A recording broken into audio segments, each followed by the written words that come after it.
P T I رہنما اعظم سباتی نے کہا ہے کہ جب عوام کے ووٹ کو چوری کر کے مجرمان کو مسند پر بٹھایا جائے گا تو ملک کا اللہ حافظ ہے۔ ملک کی معیشت تباہ ہو چکی، عدالتیں انصاف کریں، فارم 45 پر فیصلہ کریں۔ قاضی فائز عیسیٰ کو چاہیے کہ ووٹ چوری پر کمیشن بنائے۔ الیکشن کمیشن اور وہ تمام لوگ جنہوں نے قانون کی دھجیاں اڑائی، ان کے لیے انصاف کا راستہ تنگ ہونا چاہیے۔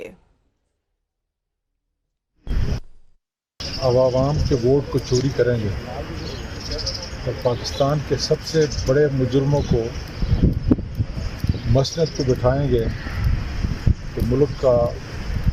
والی وارث پھر اللہ ہی ہے اور اس کے علاوہ کوئی نہیں۔ ملک کی معیشت تباہ ہو چکی ہے،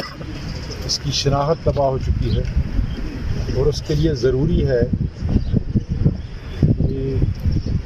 عدالتیں انصاف مہیا کریں، فارم 45 جلد از جلد جو ہے یہ فیصلہ کریں، اور قاضی فائز عیسیٰ انہیں چاہیے کہ جو ظلم ہوا ہے، جو زیادتی ہوئی ہے، ووٹ چوری ہوا ہے، اس کا تدارک کرنے کے لیے وہ خود 184(3) کے تحت سارے کیسز کو دیکھیں، کمیشن بنائیں